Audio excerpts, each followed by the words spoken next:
Elle marque un tournant majeur dans la transformation locale de la production sucrière, l'industrialisation rurale et la création d'emplois dans la région. La distillerie du Congo dans le district de Kayi, nous sommes là en Kayi, a été inaugurée par le président de la République, son Excellence Denis Sassou Nguesso. Correspondance sur place. C'est une première en République du Congo. En Kayi, dans le département de la Bouenza, le groupe agro-industriel Sandia, filiale du groupe Castel, a inauguré ce 27 juin une distillerie d'alcool alimentaire. Cette nouvelle unité est le fruit d'un investissement de 23 millions d'euros, soit 14 milliards de francs CFA. Elle transforme la mélasse, un sous-produit du raffinage de la canne à sucre cultivée par la Saris, en alcool extra neutre. Ce type d'alcool est utilisé dans l'agroalimentaire, la pharmacie ou encore la cosmétique.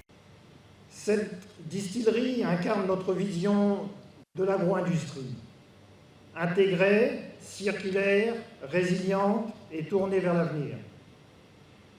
Grâce à cette distillerie, d'une capacité de 6 millions de litres, la mélasse issue de la canne à sucre est transformée en alcool alimentaire.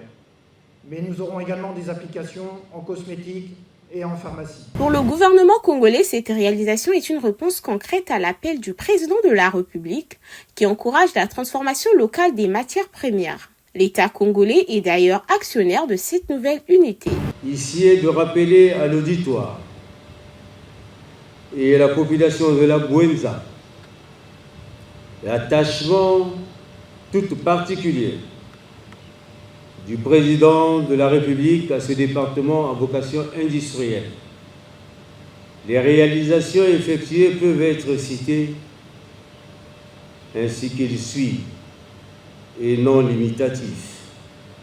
La relance de l'usine de Simon Sonoc, la Sorémie avec les polymétaux, l'usine de farine de manioc, la minoterie de Kayi, l'usine de biocarburant qui sera inaugurée demain par son Excellence, Monsieur le Président de la République. Ce complexe agro-industriel produira chaque année 80 000 tonnes de sucre, 6 millions de litres d'alcool et 12 000 tonnes de maïs. Déjà, une soixantaine d'emplois directs ont été créés, notamment pendant la campagne sucrière de la Saris.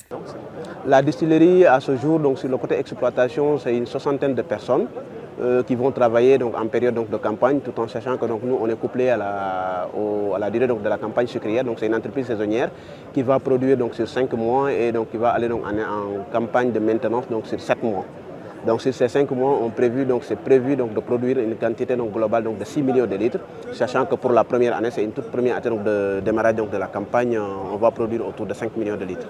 Avec sa capacité de 6 millions de litres par an, cette unité permettra au Congo de réduire ses importations tout en préparant l'exportation de ses produits.